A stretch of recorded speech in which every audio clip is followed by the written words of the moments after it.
Welcome to Building the Future. I'm your host, Kevin Horick. You can check out the radio version of the show every Tuesdays and Thursdays at 2 p.m. Eastern on WDJY 99.1 in Atlanta. We also air on a podcasting network in Los Angeles called the 405 Media. There's a TV version of the show that airs on KMVT 15 in Silicon Valley at 8 p.m. Pacific on Tuesday nights.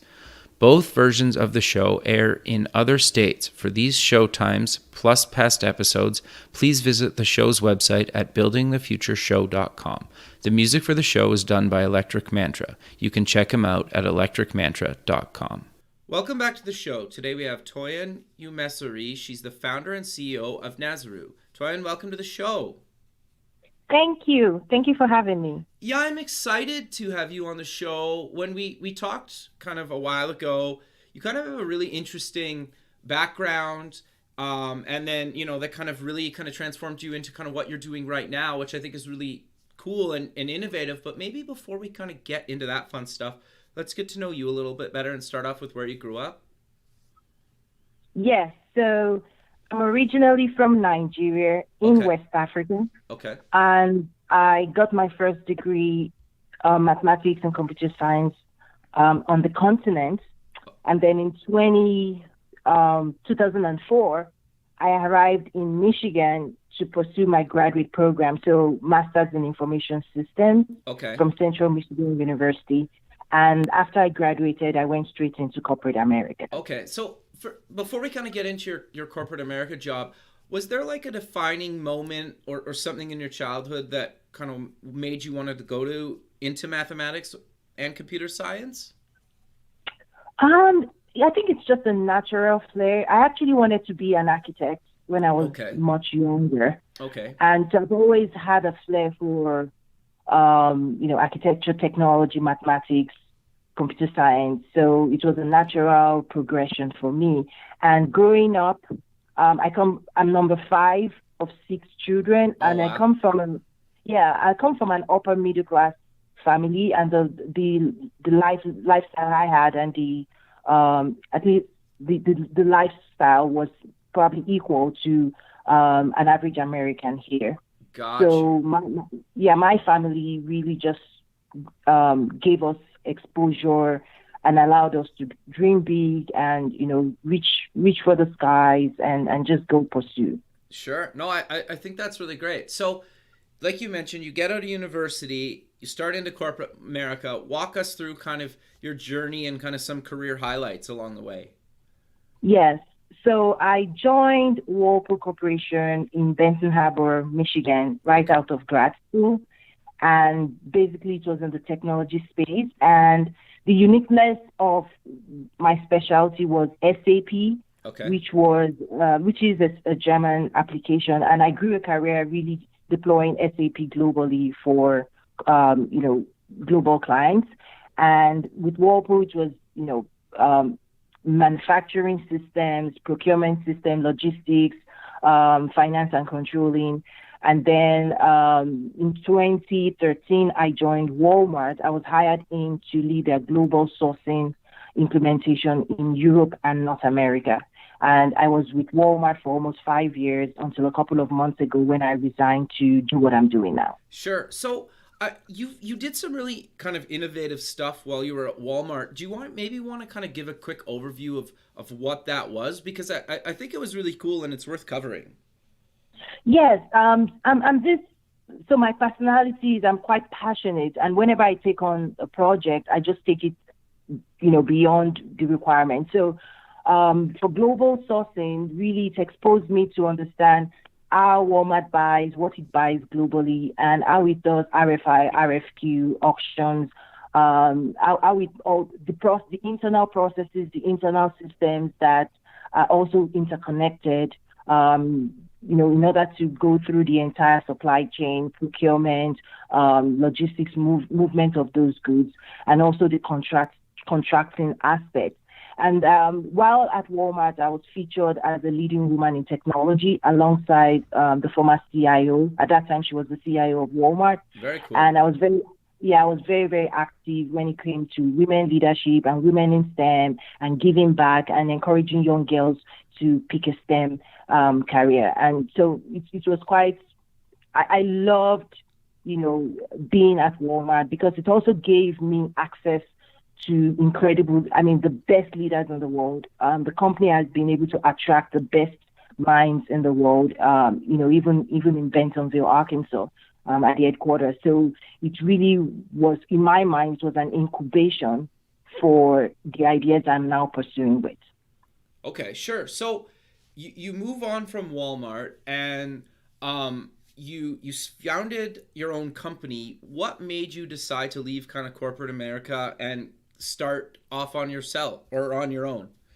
Right. I didn't know I was going to leave. So the real defining point was about 3 years ago. My late father passed, and I had to make an emergency trip to Nigeria. Okay. Before then, I hadn't been back in over a decade. Wow. So this was a shock to my system. Sure. It was a huge shock to my system. But basically, when I went back, I also, because I write, I was also tasked with writing a mini biography about my dad. So I had to interview my mom and a couple of people. And once I went through that process, it just really shook my world to say, wow, what really matters in life is not really how high you go, because my dad did rise through the ranks to the highest level of his career. But it was really the impact he made on his community, on humans. That was what really mattered. That was what his legacy was, and that was what people remembered him by. That's very cool. And it forced me to think through my own life, because at that point I was working for Fortune 1, sure. Right? Yeah. Corporate America. I was living the American dream. So it was kind of like, I thought I was doing everything, go to school, sure. Get married, have kids, white picket fence, all of that. So I was living the dream, but my father's passing really made me question what really mattered in life. And at that point, I made a commitment to give back to be of use to my generation, to add value. I didn't know exactly how, but 3 years ago, I made the commitment. And then the last 3 years, I've really just worked on that journey, doing research, and that led me to, focusing on Africa and the conversation that I'm leading now. Sure. So you have a stat on your LinkedIn profile that to me was really impressive, that according to Forbes, Africa is home to 3 of the 10 fastest growing economies in the world and has the fastest growing middle class. I had no idea that was the case. So walk me through kind of what you guys do at Nazaru and kind of why you decided to start it up. Right. So over the last 3 years, I've actually engaged global leaders on this conversation. And based on the feedback and questions or interactions we've had, all of that is informing how I'm going about solving this. Got you. So basically, one of the things I discovered was people do not know the commercial side of Africa. Sure. The imagery, like if by default, everybody feels the region is a region of war, famine, and disease. Okay. That when you say Africa, that's the image that comes to people's mind, because that's the only stories you'll find in mainstream media. Gotcha. And what people have to, I think people have to question that narrative, that 1 billion people cannot all be at war, cannot be, fighting disease. Like, Africa is home to 1/4 of the number of countries in the world. Wow.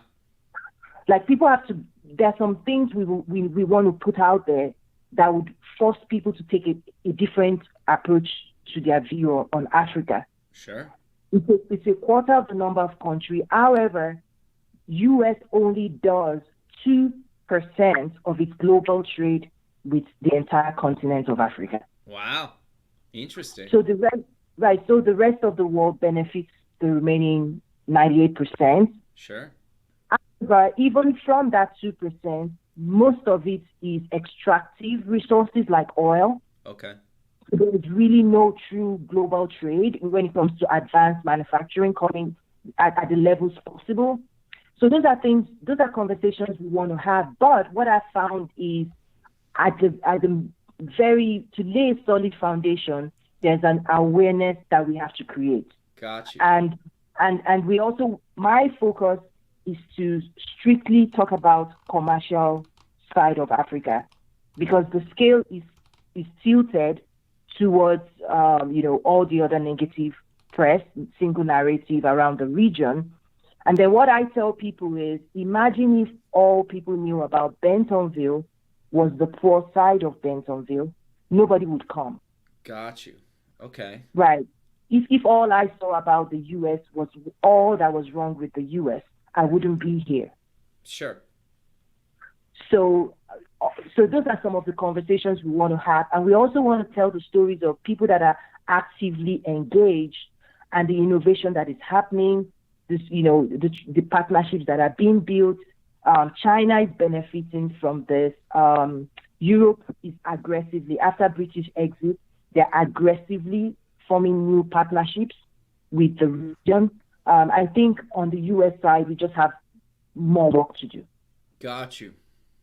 Sure. No, I think that's great. And you're doing a big event right away, and I really want to cover that. But you offer kind of a bunch of services at Nazaru.com. What exactly do you guys kind of provide with that company? Yes. So we have various stakeholders. Okay. So when we think about our stakeholders on the continent of Africa, their number one need is visibility, because people do not know they exist. People do not think of the business community on the continent, the business executives on the continent of Africa that are closing deals. So we want to showcase who they are.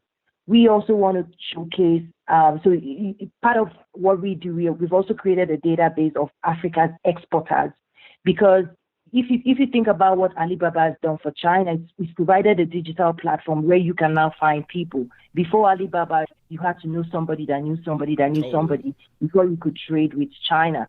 So we are trying to actively work in creating a database so you don't have to figure out, how do you navigate 54 countries on the continent.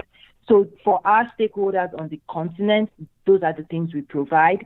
But for the stakeholders that are here in the U.S., for businesses that want to export into the region or expand into Africa, we provide consulting services, knowledge base. I'm also working on a strategic partnership where we're going to be providing analytics, real data on the continent, on the region, to clients in America that really want to deep dive and understand how to play on the continent. There are 54 countries, and depending on what goods or services or the short or long term strategy, we would make certain recommendations to our US clients.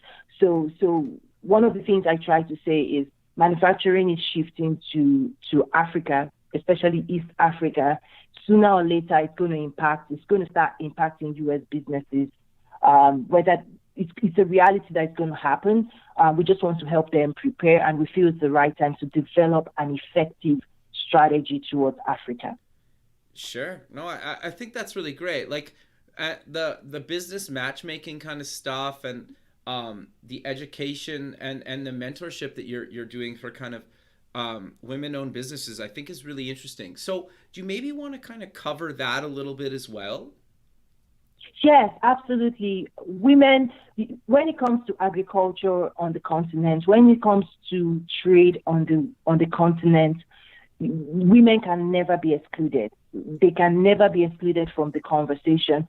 And for every dollar that goes into the hand of a woman, the statistics is even more impactful on the continent of Africa than even in the U.S. That dollar goes directly into school, putting their children in school, putting food on the table. So impacting women and giving them the resources they need is very, very critical. Just last Friday, I was giving a keynote speech at Washington University in St. Louis. And what occurred to me because of the questions that was coming from the attendees was that nobody, not many people are actually mentoring or feeding this ecosystem of African entrepreneurs, women in Africa. Nobody's addressing their needs. Got you. And there's a billion there's a billion out there that the expertise we have, all of the skills I've developed, developing global strategies and supply chain strategies for the world's largest retailer, I've now found a place that desperately needs it. Interesting. Yeah, no, I think that's really great. So walk me through your up and coming event, like Trade with Africa, businesssummit.com. How did the Trade with Africa Business Summit kind of come to be, and why did you decide to create it? Yes, so I speak outside of Arkansas Sure. when it comes to Africa. And through the last 3 years of talking to global leaders, I realized that the various stakeholders were not on the same page. Okay. Be it African policy leaders, U.S. policy leaders, African business community, U.S. business community. They are not on the same page. So, for example, the policymakers on the African continent, the politicians, over the last 20 years, because they do not understand the way the U.S. is set up, okay, they've only built relationships in Washington, D.C. Gotcha. So they would talk about, we want trade, we don't want aid, but the only thing Washington, D.C. can give you is foreign aid and favorable policies, because that's the political seat of America. Got you. So it's only rhetoric at this point, because what I'm now trying to do is point them in this direction. And when I say this direction, we're hosting the event in Bentonville, Arkansas, which is the headquarters of Walmart. Right. This is a strategic global trade hub. Right. Interesting. Everything they need. This is the place they should be building trade partnerships. If what they want is trade, this community solves for Latin America. This community solves for China, for India. This community knows everything it takes to move goods from point A to point B. When it comes to supply chain, logistics, everything is right here. We also have Tyson Foods, which is one of the leading agricultural companies in the U.S., in the world. I would even say $40 billion. Wow. The former CEO is one of our speakers. So on the African policy side, providing them education to say, if you're looking for trade, Washington, D.C., you have to build strategic partnership with corporate America. Got you. Right? Sure. Like they've been going to Washington, D.C., and they've had favorable over the last 20 years. Clinton, Bush 1 and Bush 2 and Obama has been favorable, but at best they would keep giving you foreign aid, and foreign aid is not what would grow the economy. So Sure. This event is strategically positioned that way. Also, we have over 30 speakers, and these are the most brilliant minds that are solving when it comes to technology, sustainable agriculture, women empowerment, education, health. I can give you, I can tell you more about Sure. a few of the speakers. Yeah, that's great. Yes. So in coming out from Silicon Valley is who I would consider the PayPal of Africa. He runs a company called Flutterwave. Okay. He's a serial entrepreneur. His previous company, the CEO of Facebook, invested $24 million in a Nigerian startup. He exited that to start Flutterwave, and is connecting 30 African countries on digital payments. Uber's expansion in Africa he uses his platform to process payments, and he processes millions of dollars, every month. Like, those are stories we want to talk about, to say real innovation is happening. M-Pesa in Kenya is leading when it comes to mobile payments in the world. Wow. Because millions of people were taken from the unbanked, millions of them leapfrogged, they skipped the banks and went straight to mobile money payments. So we want to highlight these types of stories, that innovation is happening on the continent. People are not just talking about it. No, I think that's really great. So I'm curious, though, to get your take on a couple of things. You mentioned the mobile payment space, and I think, and you kind of touched on it for a second, but I think I want to highlight a point here that I think is kind of a little bit off topic for a second, and we'll pull it back. But you mentioned something like they skipped the banks and kind of just went to kind of mobile payment. Why is like something that, because like I think obviously mobile payments are happening in North America, right? Like it's happening, but it's not getting adopted as fast as it's getting adopted in somewhere like Africa. Why do you think something or a country or continent like Africa is allowed to just kind of adopt some of this new technology a lot faster than maybe kind of North America or other parts of the world? It's very, very easy. There are several points, but it's very simple. When there's been when you have people that have been excluded from goods and services, sure, and you provide them goods and services, they're going to soak it all in because the hunger is built up. Okay.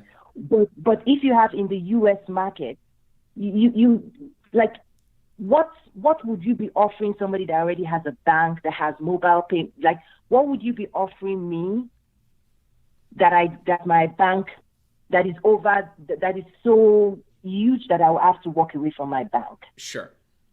Yeah, whereas, for example, our keynote speaker, Scott Ford, he exports coffee. 20% of Rwandans, they're in the coffee business, and he's invested over $100 million straight into the hands of the farmers. The farmer in rural Rwanda, they are being paid on their mobile phone because there are no banks. There are no banks, right? Sure. So with their cell phone penetration is increasing. So cell phone all of a sudden gives them access to so many things that they've been excluded from for so long. There are no banks in the farm. Gotcha. But they can look at their phone and they can get a credit and say, oh, now I have money. And even in Kenya now, the joke is if you're seeing people on the street, they're buying bananas, oranges, and you just see them on their phone, they're paying for banana with their cell phone. No, that's cool though. Yes, it's very, and even when it comes to retail, there's a lot of leapfrogging also happening. Things are happening when it comes to e-commerce, and American businesses are missing this opportunity. It's going to be too late if 5-10 years from now you're saying Africa, we would have already won. We would have owned the market before if people don't pay attention to this. Sure. No, I think that's really great. So you've kind of covered it throughout the show so far, but I really want to kind of bring the point home. Who should kind of attend your business summit? So whoever wants to export goods and services to the continent, I mean, with all the trade conversation that's happening, North America, Canada, China, there's a whole lot of conversations happening in global trade right now. Okay. This is a great opportunity for business leaders to start exploring new markets. Okay. That is projected to grow, that right now they don't know anything about. Sure. For the most part. So first of all, it's that for those people that are already engaged, this is an opportunity to start building strategic relationships with people on ground that are flying in. You don't have to go there to start making strong connections. For people that also want to import from the region, one of the speakers is the export promotion leader for one of actually the largest economy on the continent. Wow. He's going to be here. This is a good time to start understanding what the landscape looks like. The region, the region produces probably the largest amount of cashew in the world. Oh, really? I didn't know that. Interesting. No, but people don't give it credit because it is exported raw out of West Africa directly into Southeast Asia. It is processed there and then imported into the U.S. So you probably be eating cashew grown in West Africa and not know it. Interesting. So what the region is now asking for is people to invest in manufacturing. And people are doing that, but they need it in increasing number. I can also give you another example. Sure. In Rwanda, Donny Smith, the former CEO of Tyson Foods, went there, and the Minister of Agriculture said, Donny, what we need is a commercial feed mill. Okay. Because we're importing all the feed for our livestock. In the entire country of Rwanda, we're importing everything. And he built the first commercial feed mill, and guess what? After he built that, 2 other people have built 2 more because they now see the commercial side of it. The people of Rwanda weren't asking for charity. They already had their funds that they wanted to use to buy this feed for their livestock. They were just susceptible to currency fluctuation. So there are some strategic things that are happening that it makes sense to start targeting an existing market that is underserved. Sure. No, that's interesting. So I'm curious, you kind of mentioned it like a few times, like where like aid compared to, actually kind of maybe setting up a business or investing. Like is it, and correct me if I'm wrong, is it like not saying aid isn't welcome in certain situations in any part of the world at certain points, but that's kind of just like a short-term solution where if I myself invest or build something like a manufacturing plant, that's like a long-term solution. Is that kind of a accurate way of putting it? So I'm going to kind of break some bubbles here. No, I think it's good. That's why I asked the question. Here's what a lot of the leaders in Africa doesn't realize. Okay. For the most part, when you bundle aid is achieving 2 things. It's aid, but it's growing the American economy because the conditions tied to most of that package is that an American company is the one to execute those projects. Got you. Okay? Okay. So if US says I'm going to give you $50 million, okay, a given percentage, the way I understand it, a given percent, it's going to grow export. There are some things here that is locked into growing the export for the US, which is fantastic, right? We need that. Sure. We need that. But we need something that is equally growing and giving opportunities for African exporters. Sure. So both countries win. Is that fair to say? Exactly. Yeah, okay. Yes. So there's it's quite complex. There's also a fresh topic that is just I'm still processing it because I'm trying to understand what the US is how they want to handle this. But there's an existing policy called AGOA, which is Africa Growth Opportunity Act. It allows you to import certain commodity items from Africa into the US duty free. Interesting. But on the continent, some of the leaders, Rwanda specifically now, they're trying to ban importation of fairly used clothing from the U.S. because they want to grow their own textile manufacturing. But just this weekend, I'm seeing that the U.S. is responding and trying to retaliate that. And I'm going, why? So those are some of the conversations that is missing, like mainstream media is not talking about it, but I'm watching and listening and saying, okay, how do we provide visibility and also help the American side to say, listen to the aspirations and the ambitions of the African people.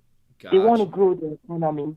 And China comes into Africa with, we will help you do whatever you want to do. We will write you the check. We will build you the road.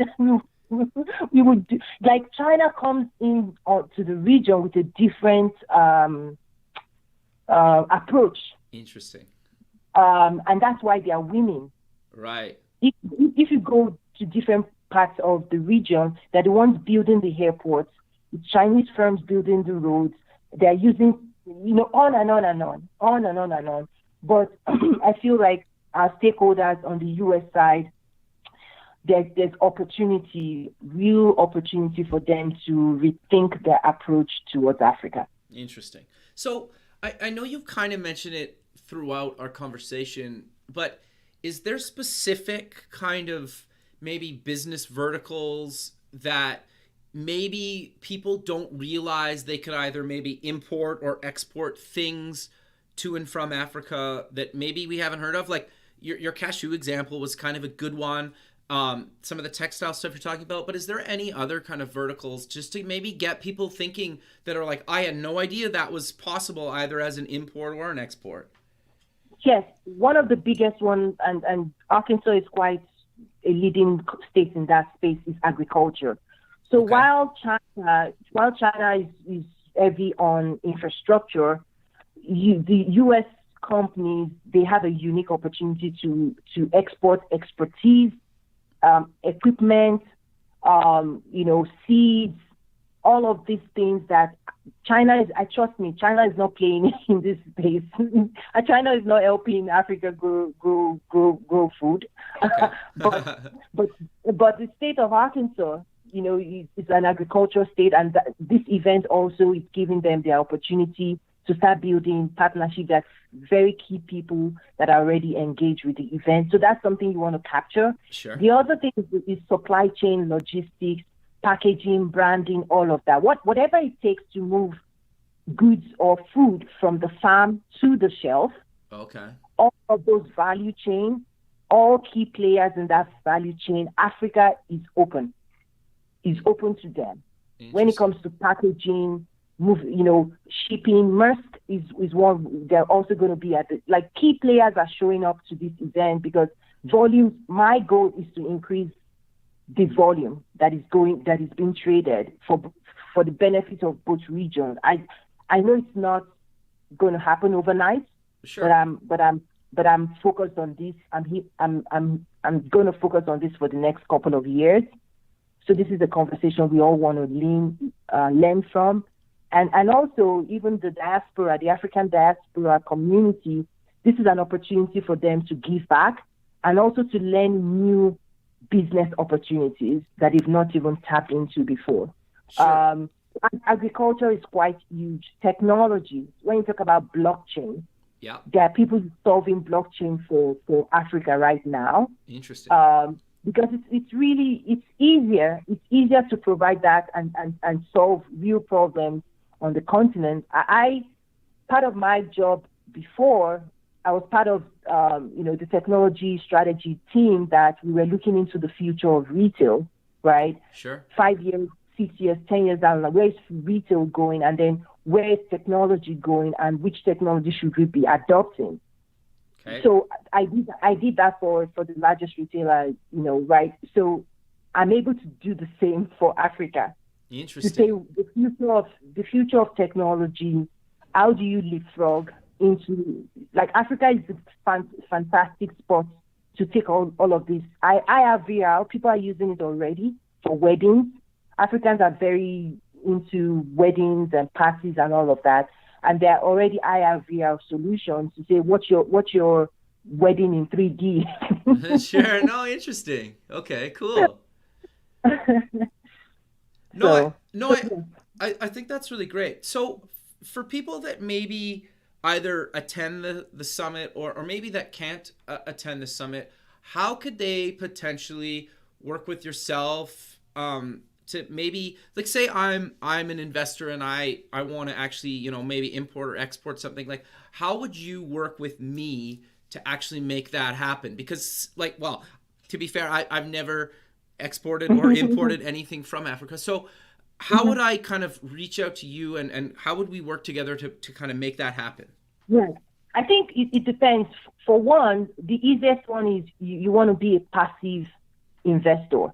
At that point, we will take it on. Okay. And we would just move along the chain we're already creating. If it's more of a consulting, you want me to help you establish this, then that's a different conversation, because we then want to pick product lines. We want to look at the U.S. market, like sesame seeds, cashew, moringa, teas, hibiscus flower. We want to look at already. These are things that are already being consumed, right? Gotcha. Yeah. And we're saying Africa, we could change the supply chain and reroute it in a cheaper way to the U.S. The other thing that people are also not paying attention to, the most recent movie, Black Panther. Yeah. That movie was centered around Africa, but people did not realize we missed an opportunity where it increased the demand for authentic African masks, products, apparel, but the supply chain has not been built. People did not know where to go for those items. Interesting. So before the movie even came out, there were conversations I was having to say, there's word on the street. People are now, just like Superman, right? Merchandise around Superman. Well, we failed to capture that. The movie now has grossed $1 billion. Imagine if we had created products, authentic products, because the current product I'm seeing is actually coming from China. Right. Yeah. Okay. But that was a miss. So, but we will capture that. We will capture that to say apparel, authentic African apparel, authentic African masks, carvings. These are all things that already exist today that goes into Europe and other parts of the world, but not US. Interesting. No, this is actually quite fascinating to me. So, is there anything else that people need to consider? Maybe again, kind of importing or exporting. That we haven't talked about that maybe is an issue that maybe they need to kind of deal with, that somebody like yourself can help with? Yes, I think people need to get a little bit more curious around Africa. There are McKinsey reports, and they need to educate them. Like, we cannot, especially on this topic, we cannot allow the media. I know you're in the media, but we cannot. No, I 100% agree. Right, we cannot wait for media to educate us about anything. Like, business executives cannot sit back and wait for media to inform them about what's happening in the world. You want to go to McKinsey, Forbes. McKinsey has an extensive report about the growth projection for Africa. By 2050, Africa would have about a quarter of the number of population in the world, while the rest of the world, the Western world, is declining in population and is aging. Sure. Africa is on the rise. In 1980, there was just about 500 million people on the continent of Africa. Just under 40 years after, it is now 1.1 billion. Wow. People. Wow. It doubled. It is now projected that by 2050, that would double again to 2 billion. Wow. By 2050, Nigeria is projected to be the third largest populated country next to China and India in the world. Right now, Nigeria has 180 million people, which is about half the population of the US. So by 2050, the projection is that country would surpass the US in population. So wow. there are two things. Some things concern me, some things excites me. The ones that concern me and also we need support in that space is if you have countries that currently have food insecurity, maybe 20 to 30% of the population currently has food insecurity. If that number doubles again, it's going to be a disaster, right? Sure. So we want people in the agriculture space especially to please pay attention. This is not charity. These are commercial opportunities on the continent of Africa. The policy leaders, business leaders, they need support, expertise, partnership, but they want to be treated as equal. Sure. So not subservient. So that gives me concern to say, if we know the region is going to double and there are regions already with food insecurity, what are we doing to make sure we're providing affordable, sustainable food solutions in Africa?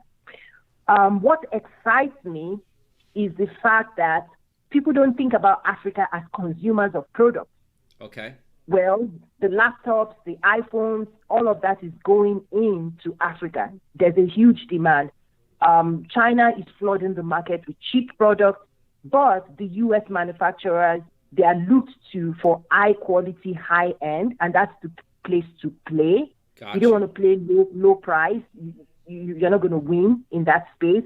And one of my speakers already is connecting African consumers to over 200 UK and US websites. Because if you're in Kenya and you go to a website.com, I'm not going to mention names, They're going to decline your card. They will tell you they don't ship to Kenya. But this person is actually already solving and saying, I will handle the logistics. I will handle the payments because these are consumers we should be serving. So so we're also going to be building data, big data around all of this. So business leaders can start seeing real business relevant data, not the noise of that we see out there, but actionable data that will really help people to digest and see which of the 54 would help grow their businesses and what partnerships exist.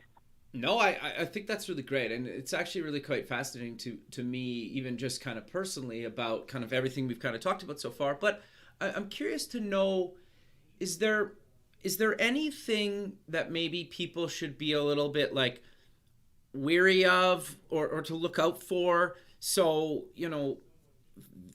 nothing kind of goes sideways when they're actually looking to either import or export? So with every business, the same due diligence that any business executives would execute if they're doing business here in the US, sure, even much more is required. Okay. Right? When you're doing business with a new territory that you're not familiar with. Sure. So we cannot keep, this is not a call to, hey, Africa. No, it's risk. In fact, one of the things we're also working on is to look at the 54 or 55 countries and map them on a risk-reward plane where we say this country has a high risk, high reward, high risk, low reward, or low risk, high reward, low risk, low reward.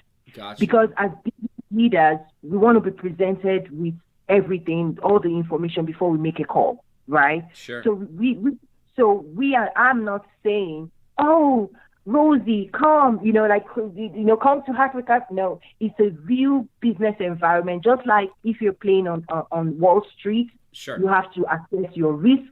You have to look at where you're putting your funds. You have to do due diligence. You have to look at all the analytics, projections. You look at the trend. These are all the same business practices that we want to apply to Africa. We do not want to skip any of those steps. We absolutely have to do due diligence here.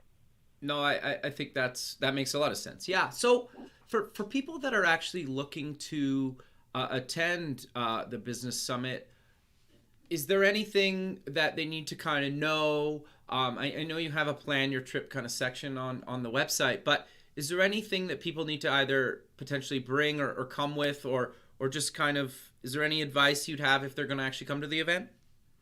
Come with an open mind, because you're going to be blown away with all of the information that you're going to absorb. The partnerships, relationships that you will be built.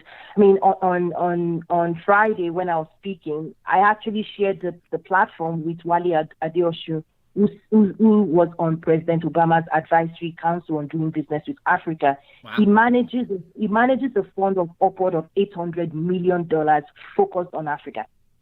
So we have a community, even Chris, you have people now that have been raising funds into the billions that they are just looking to focus and solve for Africa. You never know who would be in the room.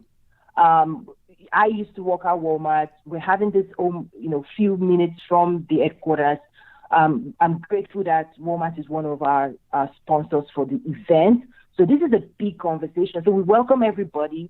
There's really nothing special. We have when it comes to how to register, there's nothing special there. We have the speaker profile available on the event website. We have our tentative agenda already published, so people can because I sometimes I say this event is not for everybody. So I want people to really get their heads around what topics will be covered. But beyond that, it's going to be a fantastic networking opportunity. We have representatives like the Trade Commissioner for South Africa, the Honorary Consul for Nigeria, the Consul General for Nigeria, Atlanta. He's going to be there. We have various representatives. And the reason this conversation is being led by business leaders, but we also have policymakers in the room because we want them to help us remove barriers to trade.